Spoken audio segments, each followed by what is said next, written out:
Nous arrivons donc à la conclusion de ce deuxième Hotspot Day by Dependent Connect avec Léo Attias, notre invité du jour. Monsieur Attias, bonjour, vous êtes Bonjour. président de la Fédération internationale de l'immobilier pour la France.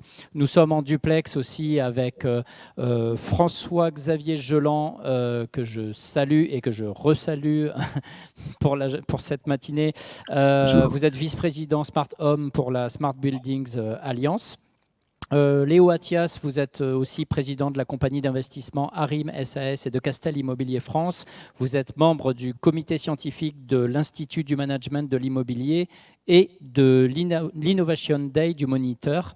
Et enfin, vous êtes l'auteur de l'ouvrage Les clés pour réussir un investissement à l'international, paru en 2018 aux éditions L'Archipel.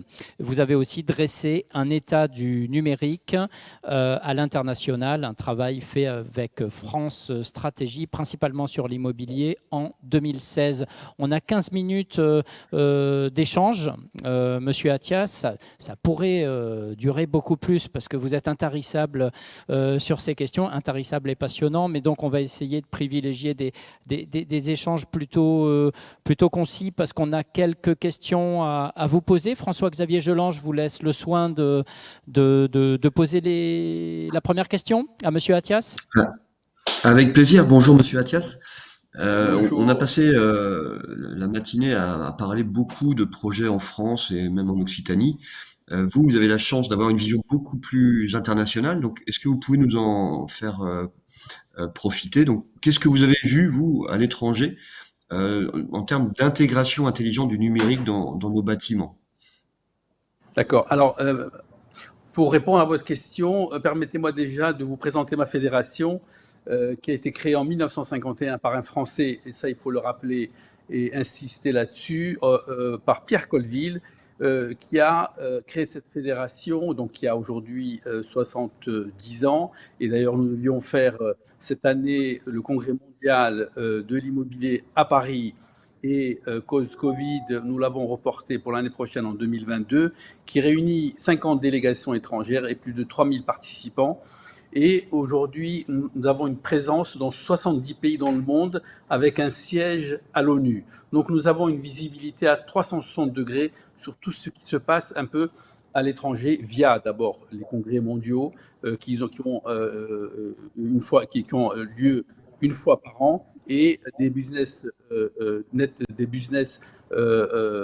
mois de décembre, des business meetings au mois de décembre, donc, et qui réunissent toujours 30, 40, 50 délégations étrangères qui viennent et nous échangeons, bien sûr, et c'est ce qui fait un peu la force de cette fédération, c'est d'abord de développer les réseaux. Et également, avant ça, je voudrais vous dire que nous sommes une transverse des syndicats majeurs que vous connaissez, tels que la FNIM, le SNPI, l'UNIS ou le FPI.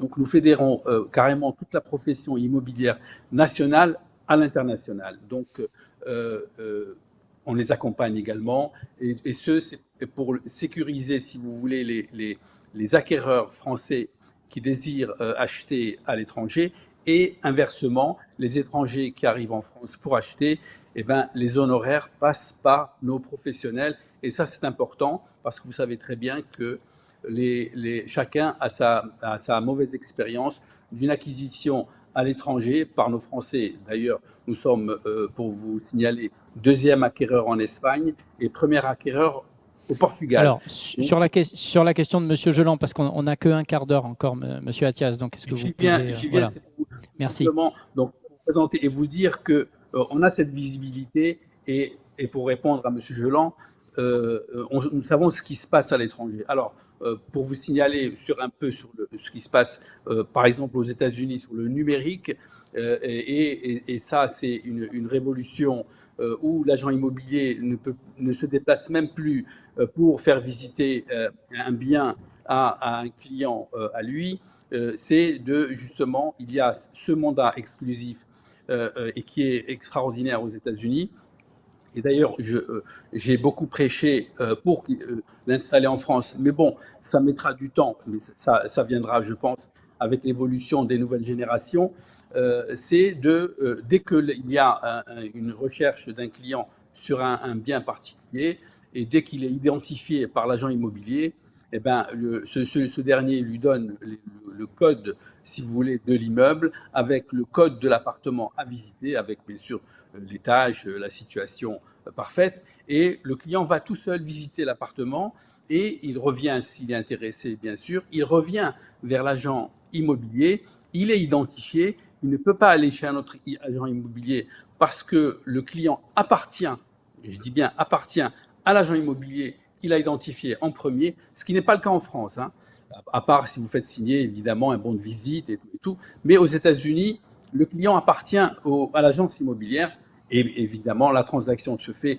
en toute sécurité et en tout professionnalisme et dans l'intérêt de toutes les parties. Et ça, c'est très important. Donc aujourd'hui en France, nous n'y sommes pas encore, mais aux États-Unis, ils y sont. Pourquoi? Parce qu'il y a beaucoup de nouvelles constructions.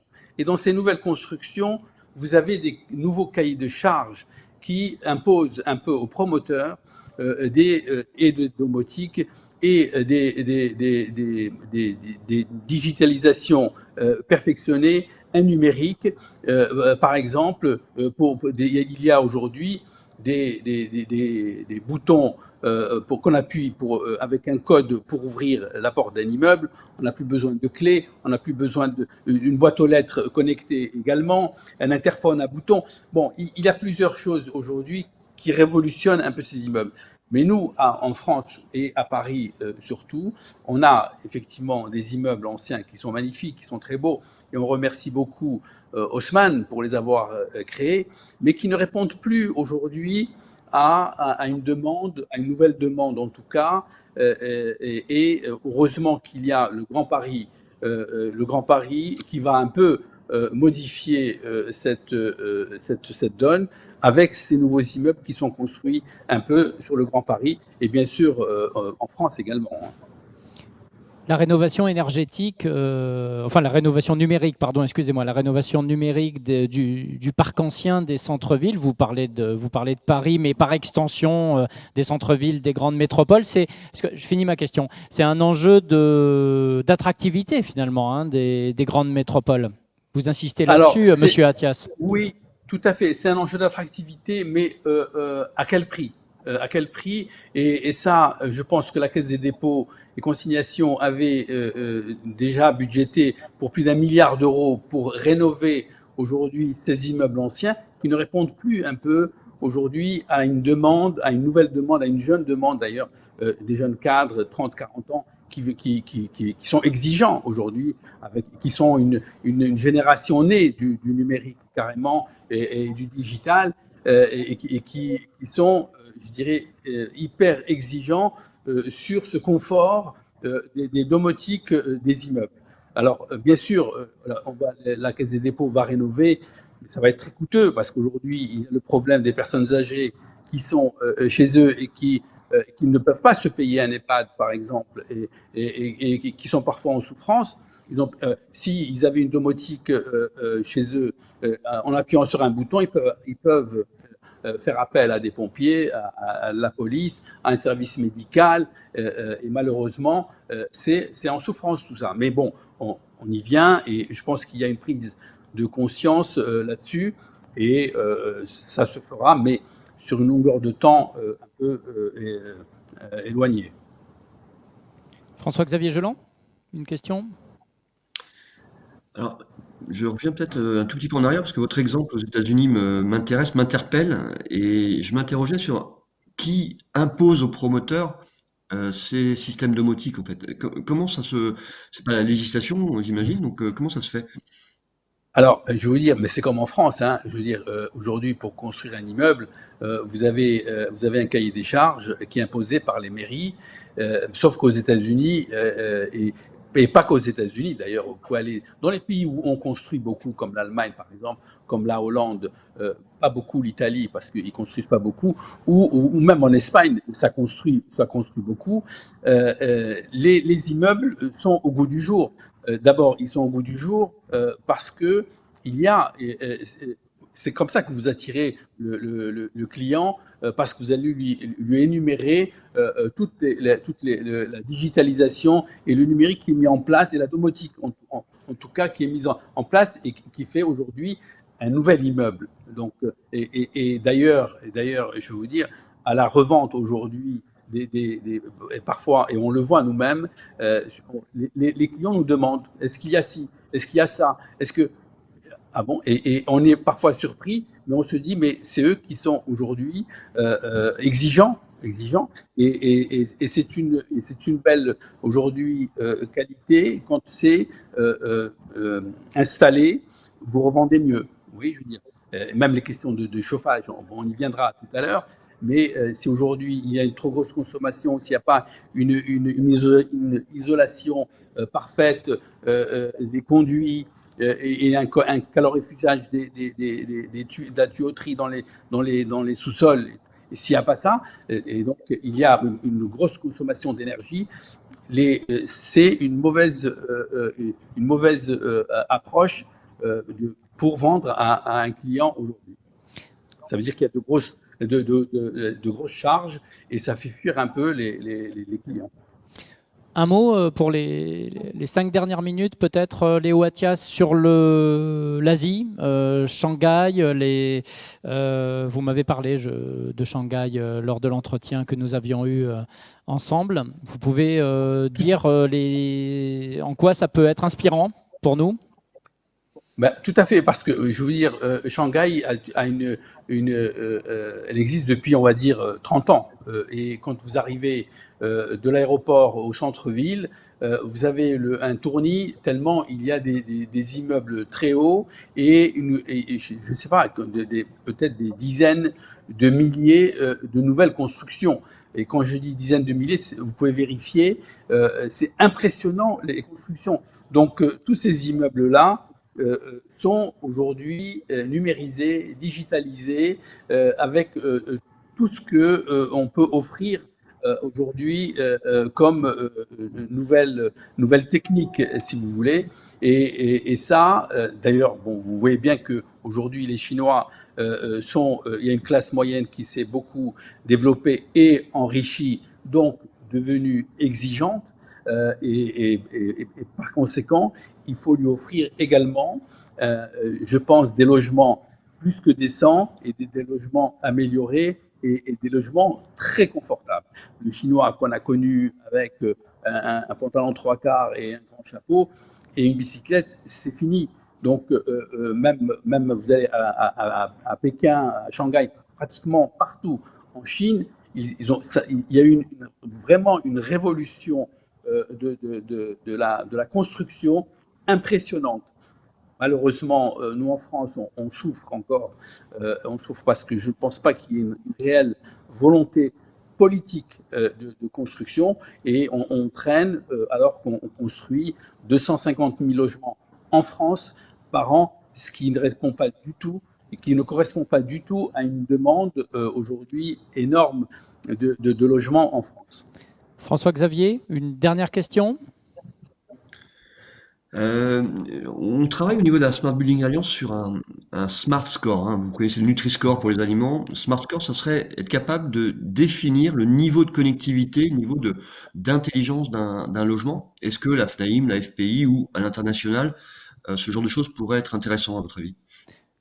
Une réponse courte, hein, Monsieur Attias, hein, de 2 minutes. Mais évidemment que tous les syndicats aujourd'hui majeurs sont sur la brèche et sont très actifs justement pour rénover. Et d'ailleurs actuellement, il y a un vrai sujet avec la ministre du Logement et la FNAIM sur ce sujet et même sur le climat également. On est vraiment sur le pont pour justement mettre au goût du jour toute la technicité que peut demander une copropriété et des immeubles en général. Parfait, merci beaucoup. Messieurs, merci Monsieur Attias, merci François-Xavier Geland, vous restez avec nous Monsieur Geland. Merci à vous toutes et vous tous pour votre fidélité, merci aussi à nos intervenantes et nos intervenants pour la qualité des échanges de toute cette matinée. Je remercie l'équipe de 100% Prod à LAT en régie, ainsi que l'équipe de Midi Events de Midi Libre qui m'a aidé à la préparation des débats. Merci aussi à l'agence By Midi Media et de son équipe Polymo. Je profite de l'occasion pour signaler la parution du Bien Ici d'avril, Bien Ici Midi Libre d'avril, qui vient de sortir. Il y est d'ailleurs question de nouveaux services digitaux dans l'immobilier régional en Occitanie, pour les notaires par exemple, ou avec la vitrine du neuf de la FPI Occitanie-Méditerranée.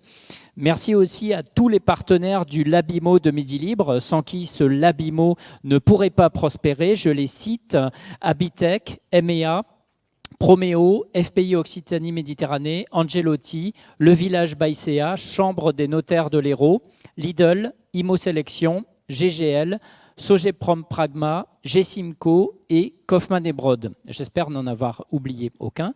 Pour celles et ceux qui nous ont suivis en direct, sachez que les débats peuvent être revisionnés sur le compte Facebook de Midi Libre, sur midilibre.fr et aussi sur le site dédié depanandconnect.fr. N'hésitez pas à diffuser cette information autour de vous. Et je rappelle qu'un compte-rendu des débats sera publié dans le Midi Libre de demain, ce 14 avril. François-Xavier Geland, quelques mots de conclusion ? Merci. Je ne vais pas répéter tous ces merci, mais un grand merci à tous. Et puis surtout, maintenant, rendez-vous le 15 et le 16 juin, j'espère, et croisons les doigts, en présentiel à la Grande Motte, sinon peut-être en ligne. Et on pourra prolonger ces échanges parce que c'était effectivement très très enrichissant au niveau du salon des Panam Connect et puis au niveau de la convention Smart Home annuelle de la Smart Building Alliance. Merci à tous. Merci Monsieur Geland. Donc je précise, oui, ça sera bien le 15 et 16 juin pour le salon professionnel des Panam Connect sur un format adapté. Et vous pouvez déjà bloquer ces dates sur vos agendas respectifs et on vous fera parvenir les informations utiles fin avril. Merci, très bonne journée à toutes et à tous et vive l'immobilier.